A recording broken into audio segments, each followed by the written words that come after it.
Lucas 15, a partir do versículo 11. Lucas 15, 11.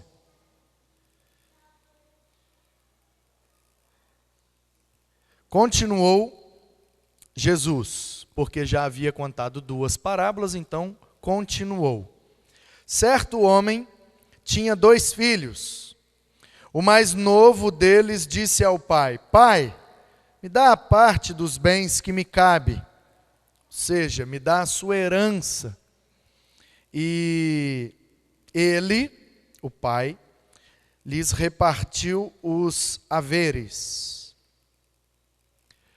Vale aqui ressaltar que a herança de um pai era deixada 2/3 para o primogênito e 1/3 para o segundo filho.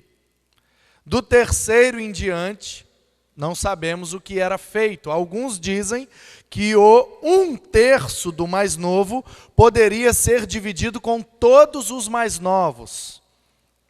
Mas o fato é que 2/3 da herança sempre era deixado para o primogênito. Por isso ele era o filho da bênção e também o alvo da maior parte da herança. Então toda a herança, quando o pai morria, 2/3 ficava para o primogênito, 1/3 para o mais novo nesse caso, ou para os mais novos, quando o pai tinha mais de 2 filhos homens. Filhas mulheres não recebiam herança, porque iriam herdar a herança dos maridos que casassem. Portanto, o que esse menino recebeu foi 1/3 da riqueza de seu pai, ou dos patrimônios, ou o patrimônio financeiro que o pai deu para ele. Verso 13. Passados não muitos dias, o filho mais novo, mais moço, ajuntando tudo que era seu, partiu para uma terra distante, e lá dissipou todos os seus bens, vivendo dissolutamente. Depois de ter consumido tudo, sobreveio àquele país uma grande fome, e ele começou a passar necessidade. Então ele foi e se agregou a um dos cidadãos daquela terra, e este o mandou para os seus campos a guardar porcos. Ali desejava ele fartar-se das alfarrobas, um tipo de ervilha que é servido para os porcos, naquele contexto, naquela cultura. Então, caindo em si, disse: quantos trabalhadores ou empregados do meu pai têm pão com fartura, e eu aqui morrendo de fome? Vou me levantar e vou ter com o meu pai, e vou dizer a ele: Pai, pequei contra o céu e pequei contra ti. Já não sou digno de ser chamado teu filho. Trata-me, pelo menos, como um dos seus empregados. E, levantando-se, foi para seu pai. Vinha ele ainda longe, quando seu pai o avistou e, compadecido dele, correndo, o abraçou e beijou. E o filho lhe disse: Pai, pequei contra o céu diante de ti, já não sou digno de ser chamado teu filho. O pai, porém, disse aos seus servos: tragam depressa a melhor roupa, vista-o e ponha-lhe um anel no dedo e sandálias nos seus pés. Tragam também e matem um novilho cevado, ou seja, um bezerro gordo. Comamos e regozijemo-nos. Vamos fazer uma festa, porque este meu filho estava morto e reviveu, estava perdido e foi achado. Começaram a festa. Ora, o filho mais velho estivera no campo, e quando voltava, ao aproximar-se da casa, ouviu a música e as danças. Chamou um dos criados e perguntou o que era aquilo. E o empregado respondeu: seu irmão voltou para casa, e o seu pai mandou matar um novilho cevado, porque o recuperou com saúde. ele se indignou e não queria entrar na festa. Saindo, porém, o pai procurava conciliá-lo, mas ele respondeu: há tantos anos eu te sirvo, sem jamais desobedecer uma ordem tua, e nunca me deu sequer um cabrito para eu me alegrar com os meus amigos. Vindo, porém, note a ironia, esse teu filho, que desperdiçou a herança com meretrizes, prostitutas, tu mandaste matar para ele o novilho cevado. Então o pai respondeu: meu filho, tu sempre estás comigo, tudo que é meu é teu. Entretanto, era preciso que nos alegrássemos e fizéssemos uma festa, porque o teu irmão estava morto e reviveu, estava perdido e foi achado. Amém. Amém. Nós estamos então meditando nestas parábolas há algumas semanas e passamos todo o mês de julho, nas quintas-feiras, meditando em Lucas 15 e aos domingos meditando em Mateus 13. Próximo domingo teremos a última da série, que será então a parábola do bom samaritano. E prepare-se que vai ser bang. Então, queridos, eu quero aqui, nesse pouco tempo que ainda me resta, perceber algumas coisas nesse texto. E a primeira coisa que eu percebo, meditando nesse texto, é que ele é muito conhecido. A maioria dos estudiosos dizem que a parábola do filho pródigo é o texto, passagem mais conhecida da Bíblia. O versículo João 3,16 é, muito provavelmente, o versículo mais conhecido. O Salmo 23, também da mesma forma, o salmo mais conhecido, fazendo aí uma briga boa com o 91, mas a parábola do filho pródigo é, dizem, a passagem mais conhecida da Bíblia.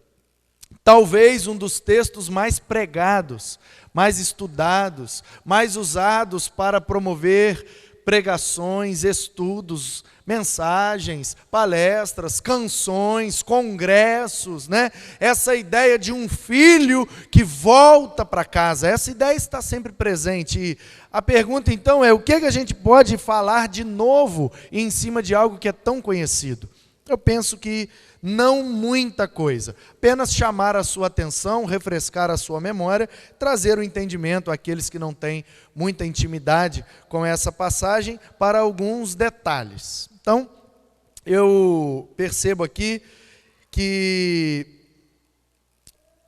esse detalhe da herança, ele é muito importante. Um filho só recebe a herança depois que o pai morre.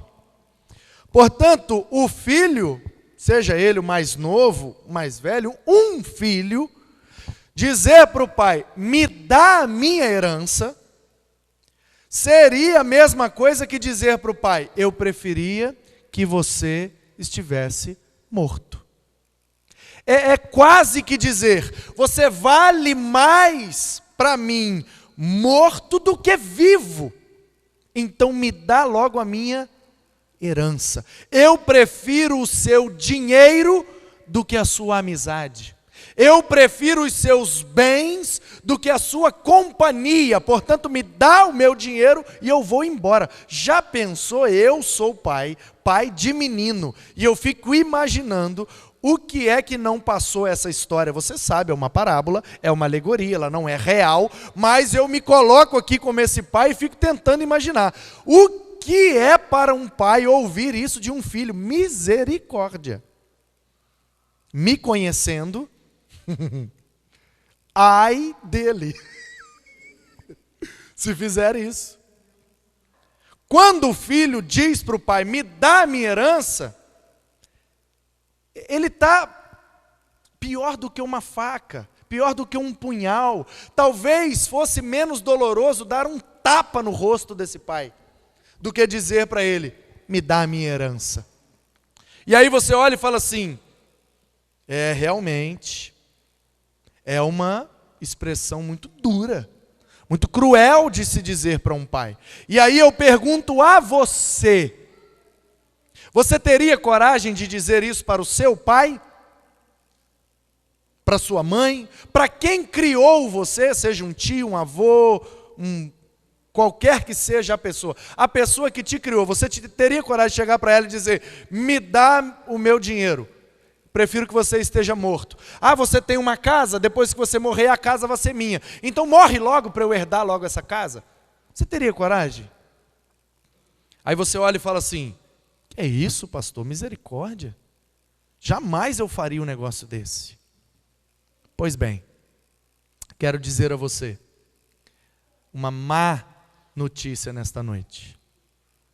Depois tem uma boa, graças a Deus. Estamos lendo o Evangelho, tem que ter uma boa notícia. Mas a má notícia é que eu e você, quase todos os dias, nós fazemos isso aqui.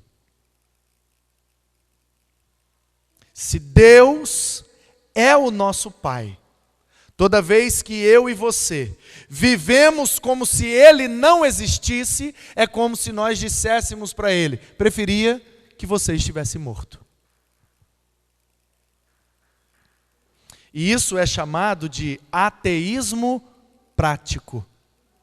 O ateísmo teórico são aqueles que professam com seus lábios, são aqueles que colocam em um conjunto de conteúdos, doutrinas, seja lá o que for, a crença, ou o entendimento de que Deus não existe. É uma invenção humana. O ateísmo teórico, essa ideia de que Deus não existe. Agora, muitos de nós praticamos o ateísmo sem perceber. Somos, às vezes, ateístas práticos. Por quê? Porque em determinadas situações de nossas vidas, nós vivemos como se Deus não existisse. Porque se Deus existe, se Deus é quem a Bíblia diz que Ele é, se Deus faz o que a Bíblia diz que Ele faz, se Deus pode aquilo que a Bíblia diz que Ele pode, então eu e você já não podemos mais viver da mesma maneira.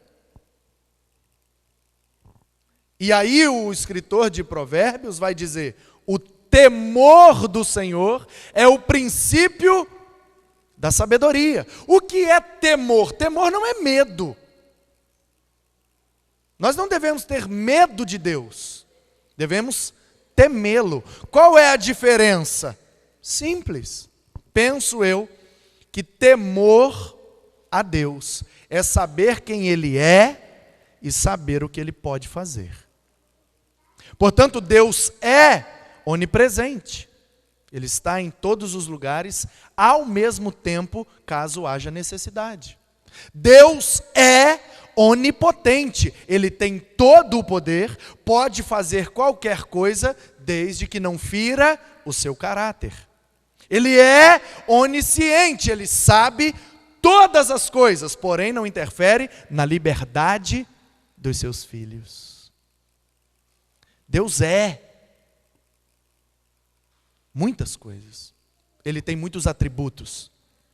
E então Ele, com todos esses atributos, Ele tem todo o poder. Onipotente. De maneira que eu e você, quando nós sabemos quem Deus é, e sabemos o que Deus pode fazer, isso gera em nós um temor, ou seja, a gente já não vive mais praticando as mesmas coisas, não vive mais da mesma maneira. Vamos supor que pegar este microfone desagrade a Deus, seja o que nós chamamos de pecado. E vamos supor que a Bíblia diz que todos aqueles que pegam no microfone podem desagradar a Deus e podem ferir o coração de Deus, entristecê-lo. Eu sei quem Deus é, eu sei o que Deus pode fazer, e eu sei o que agrada e o que desagrada a esse Deus. Portanto, queridos, toda vez que eu, por minha livre e espontânea vontade, mesmo sabendo que isso desagrada a Deus, eu pego o microfone, eu estou o quê? Fazendo o que esse filho fez com seu pai.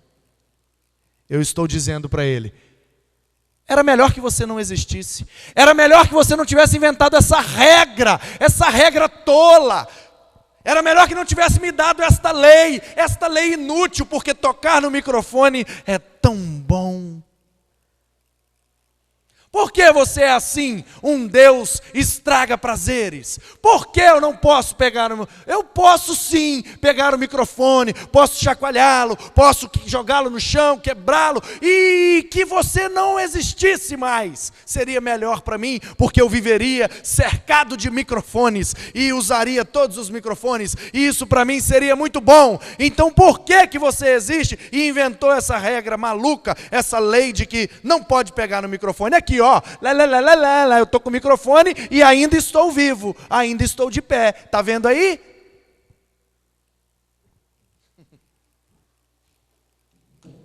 Parece infantil, né?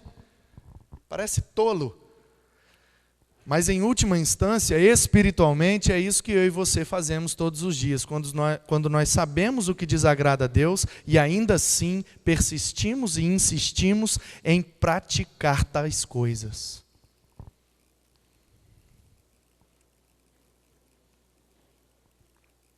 Seria melhor um tapa em seu rosto do que tal atitude. Portanto, eu quero que você perceba que eu e você somos, às vezes, muito pródigos. A palavra pródigo significa gastador, que é o que esse menino fez. Ele pegou a herança e gastou tudo. Por isso ele é o filho pródigo. Gastou tudo. E eu e você também somos pródigos em gastar a paciência de Deus, em gastar a misericórdia de Deus, em gastar, se é que isso é possível, percebam a minha hipérbole, gastamos as misericórdias de Deus todos os dias, porque a gente insiste em viver de maneira equivocada, e mesmo sabendo que isso desagrada a Deus, a gente muitas vezes continua fazendo. Então, em primeiro lugar, precisamos perceber que, às vezes, eu e você, mesmo já sendo filho desse pai, às vezes somos pródigos. Agora vamos para o mais velho. O mais novo desagradou o pai. O mais novo enfiou um punhal no coração de seu pai, vivendo como se ele estivesse morto. Me dá a sua herança. Aí o mais velho está lá trabalhando, ele é um trabalhador, ele é um filho que produz muito, ele é um filho obediente, ele é um filho, olhando assim de fora, perfeito. Porém, ao regressar o mais novo, ele não consegue se alegrar juntamente com seu pai. O mais novo voltou, o pai está feliz, o boi já foi morto, o churrasco está rolando, o pagode está comendo. E ele chega lá e, o que está acontecendo aqui? Rapaz, a festa, seu irmão voltou para casa. Que irmão? Não tem mais irmão, ele foi embora. Ele pediu a herança, quer dizer, ele não faz parte mais da família. Ele não é mais. Mas ele voltou, vamos fazer festa. Não, que história é essa? Eu estou aqui todo dia, eu obedeço, eu faço, eu não falto, eu não falho, e eu nunca tive festa. Por que ele que gastou tudo, Só porque voltou agora vai ter festa? Não. Lembrem-se que Jesus está contando essa parábola porque ele comia com publicanos e pecadores, e então fariseus e escribas murmuravam contra ele, dizendo: ele come e anda com pecadores. E Jesus, para lhes responder, contou essas 3 parábolas.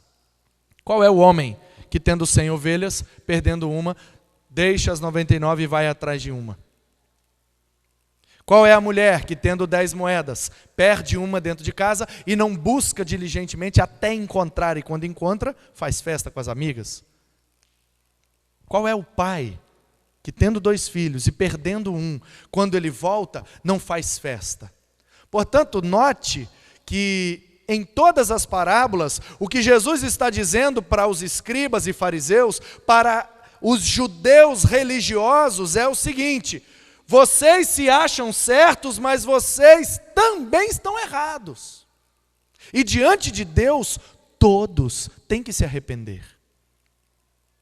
Que história é essa? Só porque você é judeu? Não. Você é parte das 99. Mas às vezes, é preciso deixar as 99 para ir atrás de uma perdida.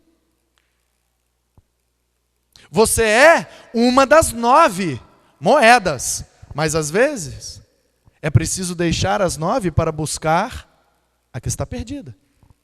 Você é o filho mais velho, que é obediente, que cumpre todas as regras, que cumpre todas as leis, que faz tudo certinho e acha que por isso está agradando. Não, senhor, você não consegue se alegrar com seu irmão que voltou para casa. Você é muito obediente, mas é obediente por religiosidade. Você acha que pelo muito obedecer, isso vai te fazer melhor. Obediência às regras não torna você um ser humano melhor. Pelo contrário, te tornou um filho mais velho, rígido, ríspido, que não consegue perceber a graça na vida do outro e que não consegue se alegrar quando o mais novo volta para casa. Portanto, sim, vocês são filhos de Deus. Mas em várias ocasiões, como nesta ocasião, por exemplo, vocês estão se comportando como um filho mais velho que não consegue se alegrar com o retorno do mais novo.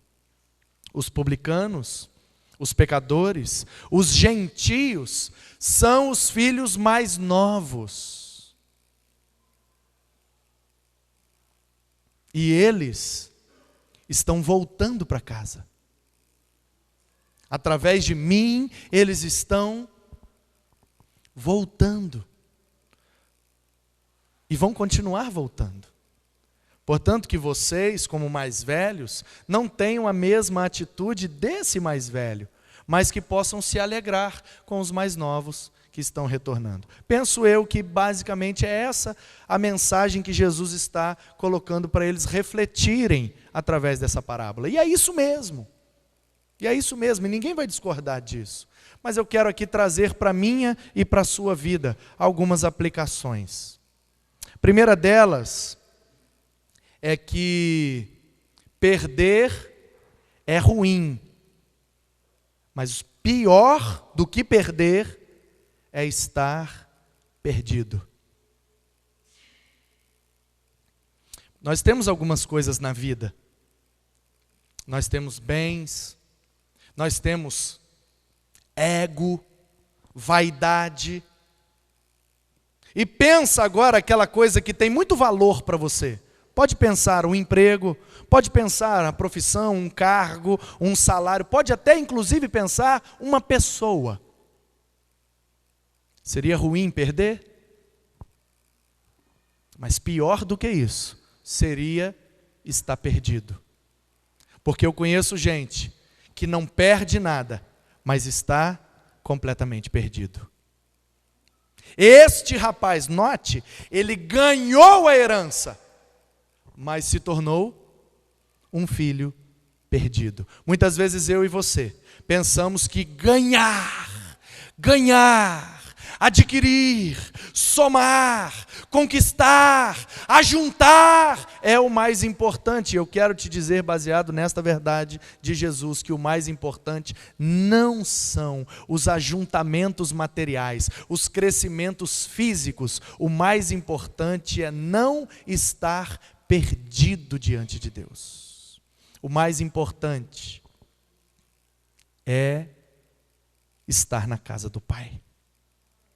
Que adianta ter tudo, ter toda a herança e estar perdido no mundo? De que adianta? Como Jesus perguntou em outra ocasião, de que adianta ganhar o mundo inteiro e perder a sua alma? Então, pior do que perder é estar perdido. E de nada adianta ganhar tudo e pagar o preço de estar perdido. E aí eu gostaria de perceber com você, e nós já vimos na introdução destas parábolas, que a ovelha perdida, ela se perde no deserto, né? Um homem vai atrás dela, você leu lá comigo e viu que não é um pastor, é um homem que tem 100 ovelhas. A perda ali é de 1%, é uma em 100. E ela foi achada por aquele homem, foi solucionado aquele problema. A moeda foi perdida dentro de casa. E a perda ali é 10%. E aí o personagem agora já é uma mulher. Tinha 10, perdeu 1. 10% de perda. E a mulher encontrou a moeda. Foi solucionado o problema. Aqui, o personagem é um pai. E ele perde um dos 2 filhos, quer dizer, 50%. A primeira parábola é 1% de prejuízo. Na segunda parábola é 10% de prejuízo. Na terceira parábola é 50% de prejuízo. Tinha 2, perdeu 1, perdeu metade. 50%. O personagem, então, é um pai, né? Os 2 filhos são os coadjuvantes. E o filho é encontrado. Mas note bem que na primeira parábola, o homem vai atrás da ovelha. Note que na segunda parábola, a mulher vai atrás da moeda. Mas na terceira parábola, o filho volta sozinho. Sabe o que é que acontece para trazer esse filho de volta? Uma queda. Isso é lindo. Eu não sei se você está vendo a mesma coisa que eu estou vendo, mas eu estou vendo um negócio muito lindo. Não é físico, é espiritual. Porque Jesus também está aqui contando a história da queda da humanidade. Se você comparar Lucas 15, a partir do verso 11, com Gênesis capítulo 3, você vai ver que o homem, lá no Éden, quando escolheu pegar o microfone,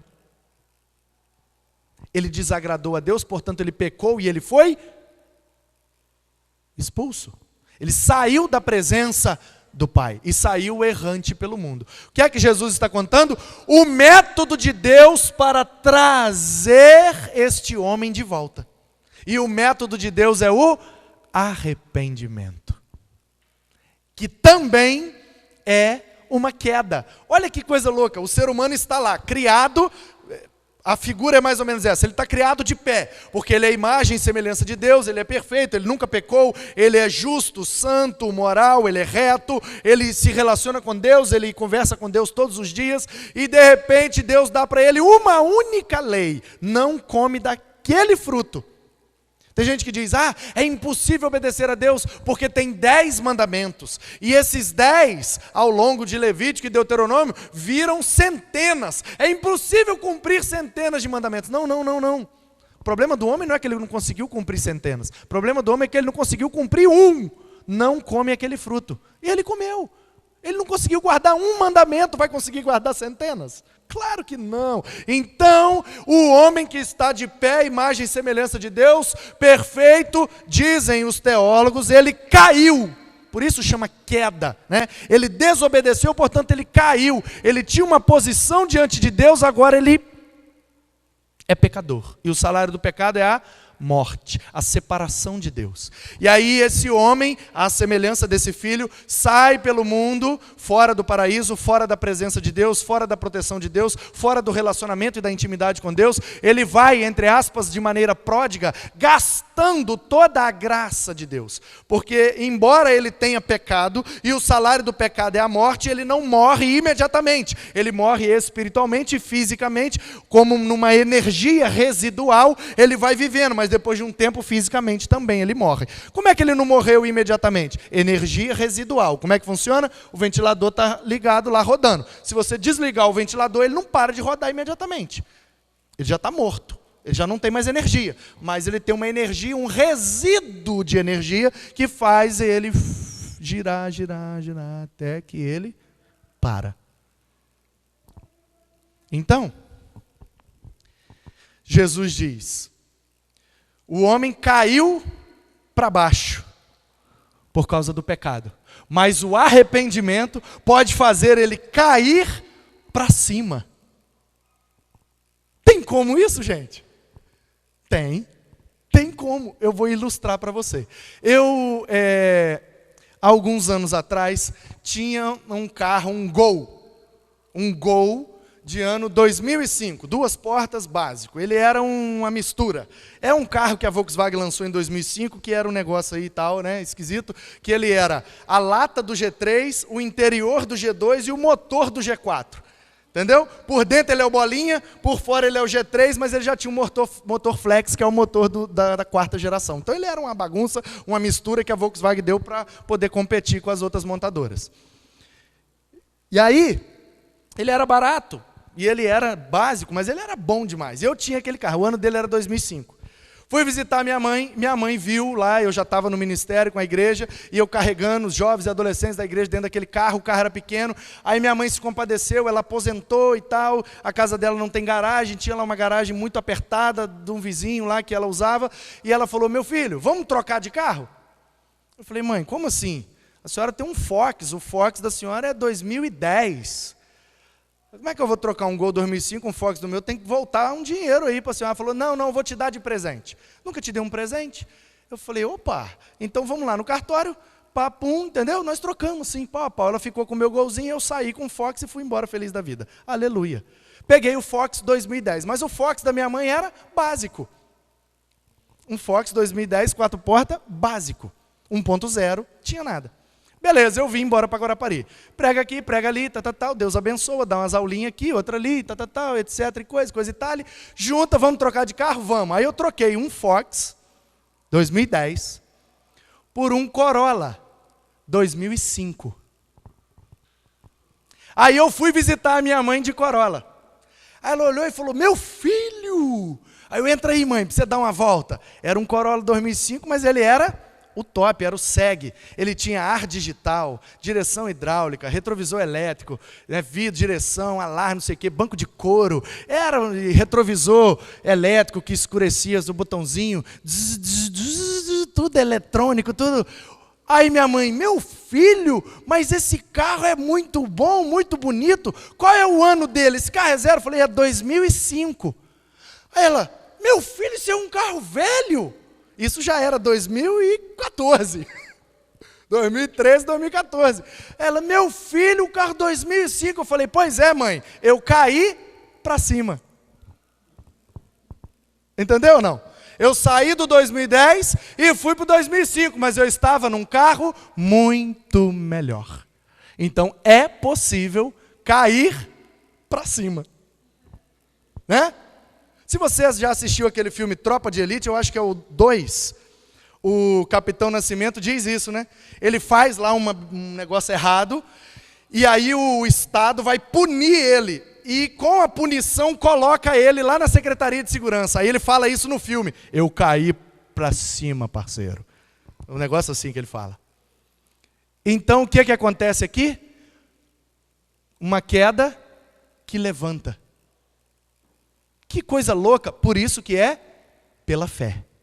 Não tente entender pela razão. Vou te explicar. Leia comigo o verso de número 17.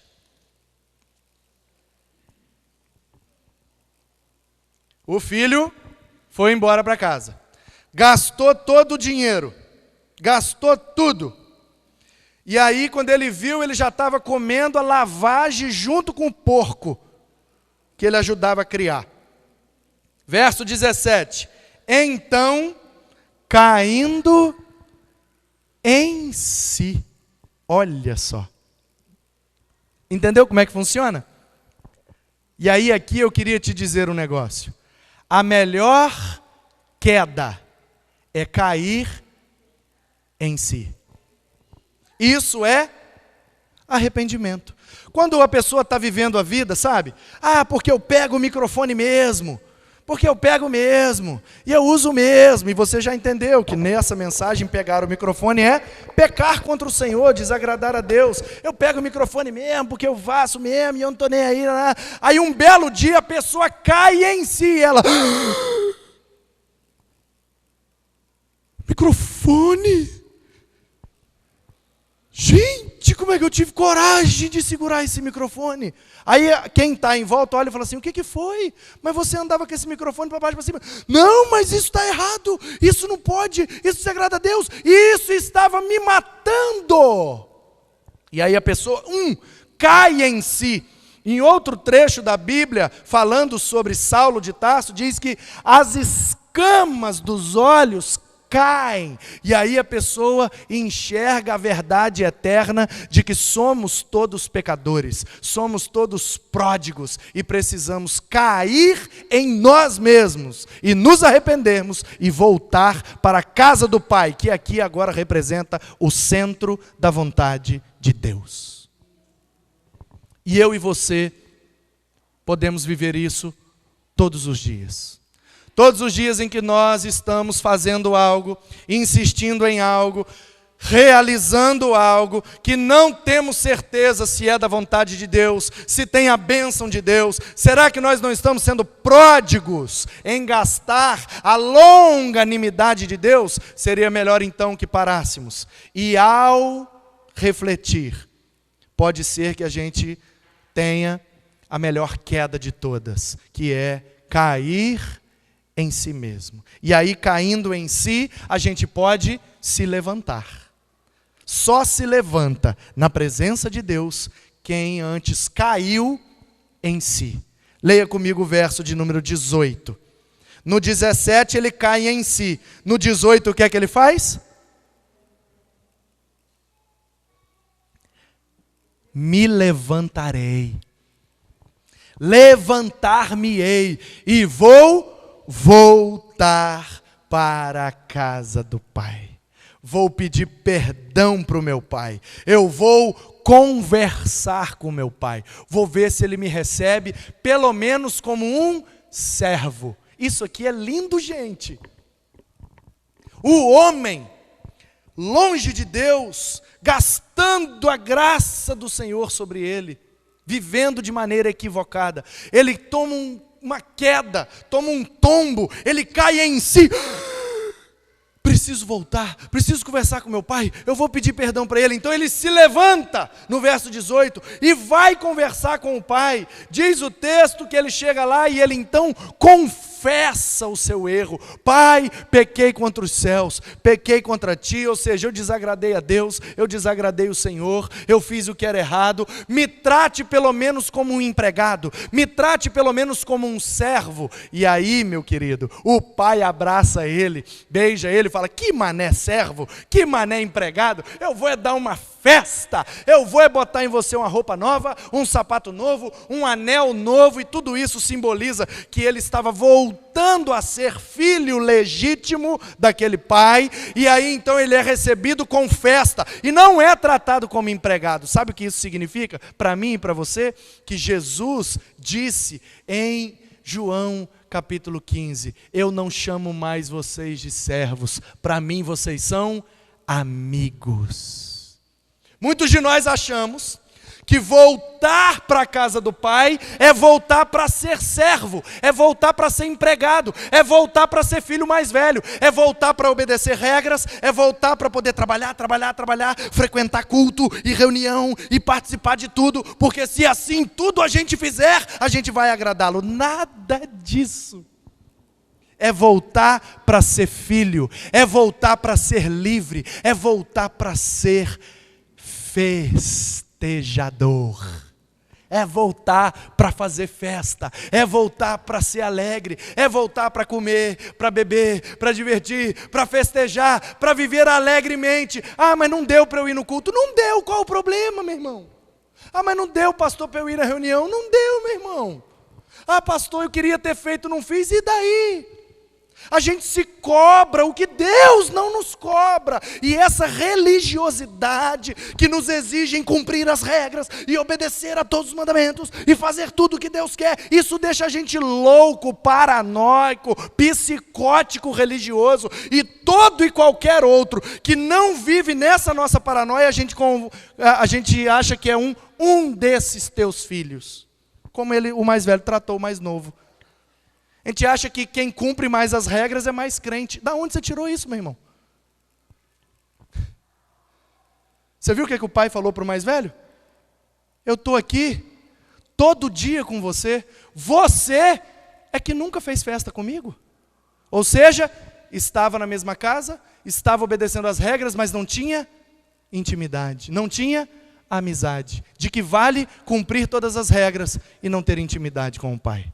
De que vale ser obediente ao extremo e não festejar a vida na casa do pai? Tudo que é meu é teu, disse o pai para o filho. Tudo que é meu é teu. Eu criei tudo isso aí para você curtir. Então bota um sorriso nesse rosto e para de achar que você vai me agradar cumprindo regras. Vocês já quebraram as regras lá no Éden. Portanto, eu recebo vocês de volta pela graça, pelo arrependimento. Você caiu em si e se deu conta de que você não pode viver longe de mim? Sim, Deus, eu caí. Então volta e seja bem-vindo e viva na minha presença e cumpra a minha vontade. Esquece regras, esquece regulamento, esquece o trabalho. Vamos fazer festa. Em outra passagem do Evangelho, duas irmãs, Marta e Maria. Você conhece a história? A Marta desesperada para fazer as coisas, para trabalhar, para obedecer, para cumprir,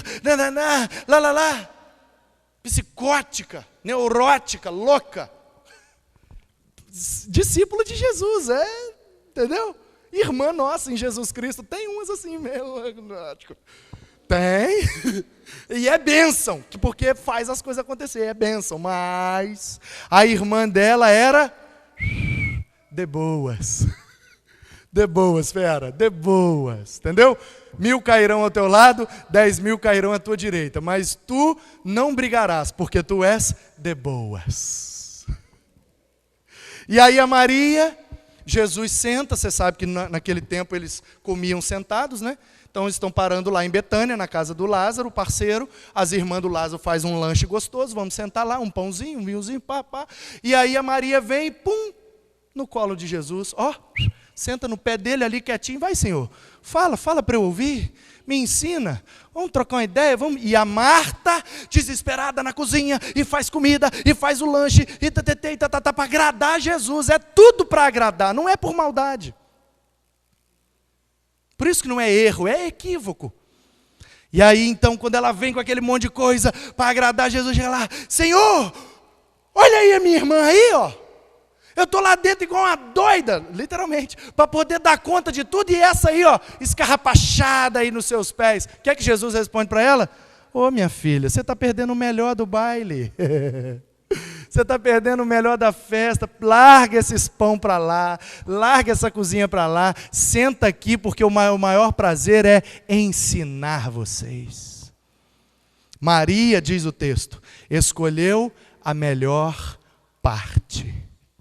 Portanto, queridos, que eu e você nesta noite possamos escolher a melhor parte. E a melhor parte desta parábola é cair em si mesmo. Tome um tombo aí agora.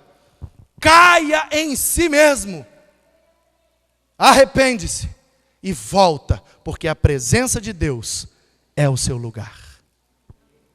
Que Deus te abençoe. Que Deus possa te convencer e que você possa tomar esse tombo, sofrer esta queda que te levanta e que te conduz pelo arrependimento à casa do Pai.